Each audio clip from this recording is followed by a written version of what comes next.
preparing to receive the governor after what many describe as a hard-fought legal battle. The curtain has finally fallen on a fiercely contested governorship race in Ondo State after months of petitions, appeals, and political suspense. The Supreme Court has affirmed Governor Lucky Aiyedatiwa's victory in the November 2024 election. In this report, Osrc traces the turbulent journey from the ballot box to the nation's apex court and what the future holds for Ondo State politics. The report began with an unexpected twist in December 2023. The death of SY Governor Oluwarotimi Akeredolu. His deputy Lucky Aiyedatiwa assumed office as substantive governor, a move that set off fresh power struggles within the ruling All Progressives Congress (APC) and across opposition parties. As the 2024 governorship race gathered momentum, Aiyedatiwa clinched the APC ticket. Former Deputy Governor Agboola Ajayi flew the flag of People's Democratic Party (PDP), while candidates from the Social Democratic Party, Labour Party, and others promised to shake up the contest. On November 16, 2024, voters across the 18 local government areas trooped to the polls. By the dawn the next day, INEC had declared Aiyedatiwa winner with a comfortable lead over Ajayi. That Aiyedatiwa Lucky Orimisan of APC, having satisfied the requirement of the law, is hereby declared the winner and is returned elected. Not satisfied, Ajayi and some other parties approached the Ondo State Governorship Election Petition Tribunal alleging vote manipulation and breaches of the Electoral Act. The legal fireworks began earnestly in early 2025 with lawyers presenting witnesses, tendering documents, and debating technicalities for months. On June 4, 2025, the tribunal delivered its verdict, holding that the election was conducted in substantial compliance with the law and all petitions were dismissed. That mandate that was given on that day has just been reaffirmed by the Election Petition Tribunal. So I'm so delighted and happy. Myself and my deputy and the chairman of our party, All Progressive Congress.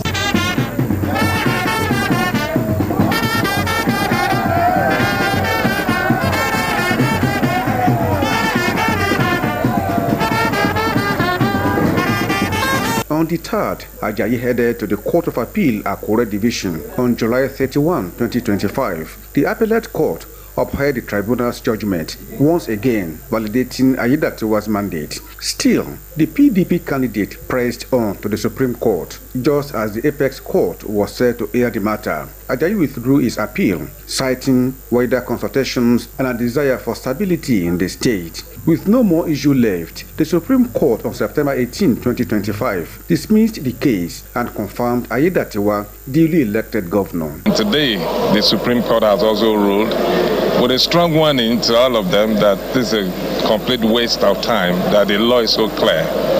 And I want to express my gratitude and thanks to the good people of Ondo State who initially gave us the mandate. And I also thank all my lawyers that has professionally pursued this case to this level. And also to the Supreme Court, the judges at the tribunal, at the appeal court, and now at the Supreme Court for their professionalism and being just by giving this verdict today. The ruling ended months of courtroom drama and paved the way for uninterrupted governance. Observers say it underscores the resilience of Nigeria's electoral dispute system, while also showing how prolonged litigation can delay reconciliation after hotly contested polls. For residents, the verdict brings a sense of closure. With the legal dust settled, the hope now is that Ondo State can focus more on security, infrastructure, and economic reforms, the very issues that defined last year's campaign. Kunle Aruyo, Osrc News. We are now being joined by correspondents at the Democracy Park here in Akure, where 30 faithful are also waiting to receive Mr. Governor from Abuja. Blessing, what's the situation report? I'm right here at Democracy Park in Akure, where supporters and members of the All Progressive Congress are trooping out in numbers to celebrate Governor Lucky Aiyedatiwa on its victory at the Supreme Court. Although little activities can be visibly seen, crowds continue to grow as they await the governor. We will continue to give you updates as the event unfolds. We hope to get details of that in our subsequent bulletin from our correspondent that are actually covering the arrival and the reception for Mr. Governor at the Democracy Park. The move by President Bola Tinubu to end the 6-month emergency rule in Rivers State has reignited debate about the impact of federal intervention on the state and Fubara's readiness to reclaim the reins of power. And this report, Blessing of reviews the stewardship of the sole administrator and the conversations surrounding the governor's comeback. Her report. Soberly reflected on and evaluated the political situation in Rivers State. On March 18, 2025, President Bola Tinubu declared a state of emergency in Rivers State, suspending Governor Siminalayi Fubara, his deputy, and the entire House of Assembly for 6 months. By this declaration, the governor of Rivers State, Mr. Siminalayi Fubara, his deputy, Mrs. Ngozi Odu, and all elected members of the House of Assembly state are hereby suspended for an initial period of 6 months. Retired Vice Admiral Ibok Etibas was appointed sole administrator to stabilize governance. The decision drew sharp criticism from opposition leaders and constitutional experts who branded it unconstitutional and undemocratic. The federal government, however, defended the action, citing Section 305 of the 1999 Constitution as its legal basis. It has become inevitably compelling for me to invoke the provision of the Section 305 of the Constitution of the Federal Republic of Nigeria, 1999, as amended, to declare a state of emergency in Rivers State with effect from today, 18th March, year 2025, and I so do. 6 months on, Rivers State returns to democratic rule, but concerns linger over the political and administrative aftershocks of the emergency period and over Fubara's ability to steer the state effectively after months on the sidelines. If Fubara is going to be governor for 4 years, minus 6 months, so he's going to be governor for 3.5 years. That is it, because nobody will extend it, because he didn't challenge. I doubt if he challenged that emergency rule. Adebe challenge it now. The court can say that, okay, you must complete your tenure. But to me, I believe that it's still part of our lesson of democracy. Government is still the same way it was before the state of emergency. I think the only substantial change I have seen now is that Rivers State was predominantly PDP, but from what we have seen in the local government elections, we discovered that the state is no longer PDP on the surface. It appears that the All Progressive Congress now has a very large stake in the state, going by the local government election that was conducted by the sole administrator in Rivers State. So I would say that governance has not changed. It is still what it was before. There was actually no breakdown of law and order. There were no protests, there were no riots before the state of emergency. What was obtainable is what is still obtainable till now. Experts warn that his return could pose orders from reconstituting his cabinet to clarifying whether his reinstatement needs fresh presidential or parliamentary approval or even another oath of office. This is the first time in history when somebody that is not democratically elected will be superintendent over conduction of election. So, but what I'm saying is that we are learning from it. So, to me, Fubara now, to me, is going to be like a toothless bulldog. He'll be able to bark, but may not be able to bite. But if he can apply what we call traditional wisdom, he needs that one now than interpreting law, so that he'll be able to survive all these precarious situations that he's finding himself. We've heard that reconciliation meetings, peace talks have been held between the governor and the members of the House of Assembly.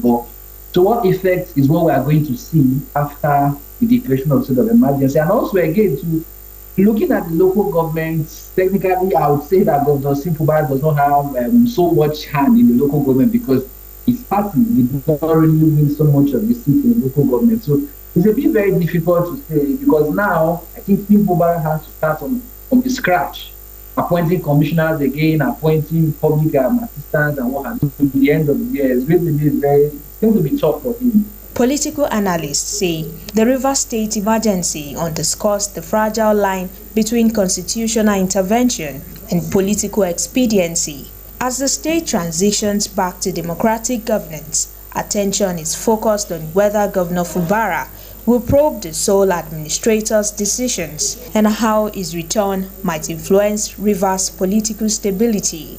Blessing Obe, OSRC News.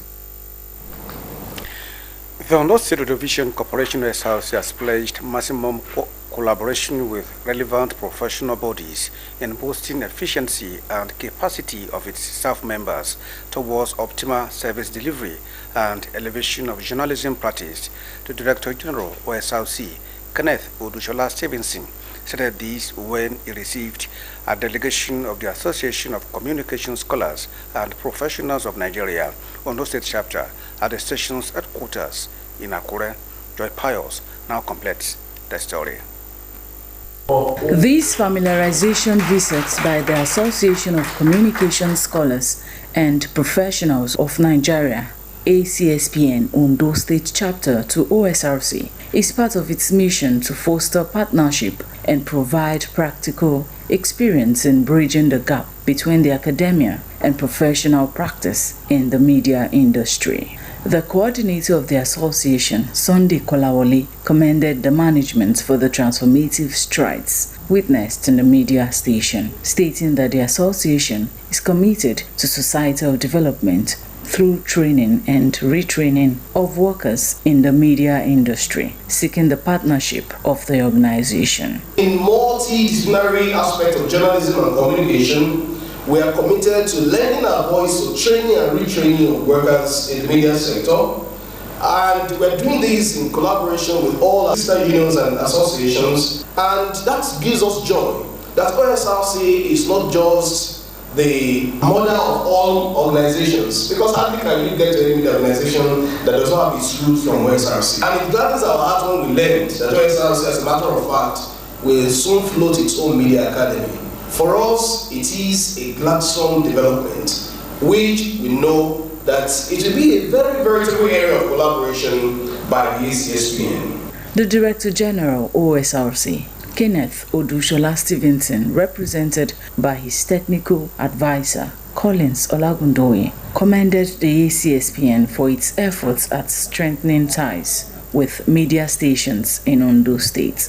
Reeling off the achievements of the media organization in boosting workers' efficiency in less than a year, Odushola Stevenson pledged collaboration with the association to accomplish its goals. We are excited to explore areas of mutual interest and potential partnership that can enhance media practice and communication education in our state.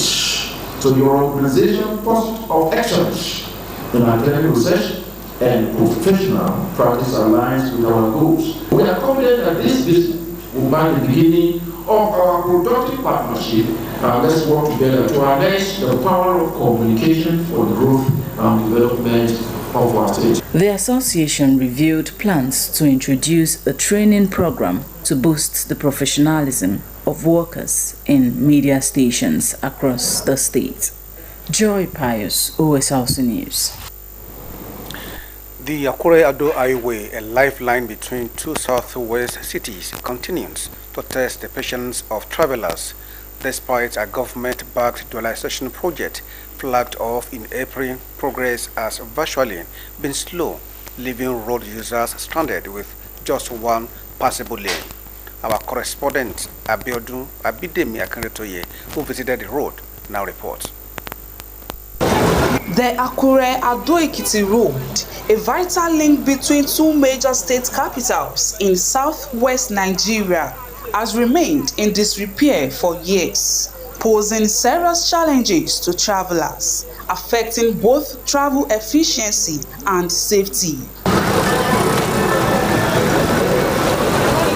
The dualization project, flagged off by government, initially brought relief to road users and nearby residents.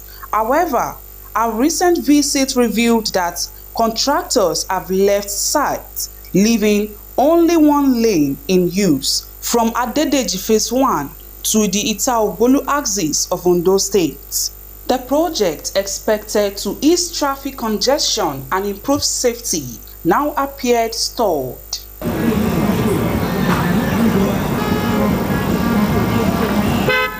The abandonment has raised concerns among road users who expressed concern about its impact on their daily lives and the region's economy.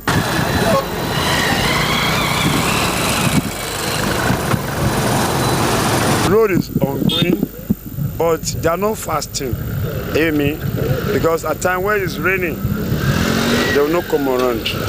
But when the sun comes out, they will come and walk. But we want to plead to the government to help us, because it's a federal road. I know government also participates in the work. Wọ́n ní wọ́n ti approve àwọn aṣáájú wọn àṣọ̀nà gbogbo everybody ló kígbe mbẹ̀ pé ọ̀nà yóò wá òkè. As a crucial corridor connecting major cities, the road carries heavy traffic, including articulated vehicles that struggle to maneuver its uneven terrain. Commuters are appealing to the government to intervene and ensure that contractors return to site, warning that if work remains suspended, the road could quickly deteriorate to its former deplorable state. They just say they are coming, they are coming, they are coming. I have not seen them. But we plead to the Ondo State government to come and help us to tell them, come and continue the job before December.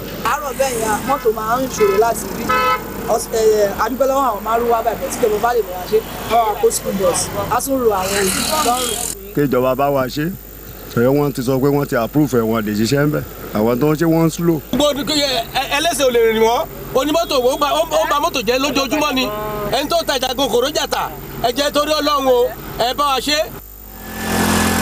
Effort to get comments from contractors and site workers were unsuccessful as they declined to speak on the reasons for the abrupt halt. Residents and motorists who had welcomed the project's early progress urged the authority to sustain momentum and prevent it from being abandoned. Abidemi Akinrotoye, OSRC News. And that's it on Sunshine Report. Join us at 6 for another bulletin. Good afternoon.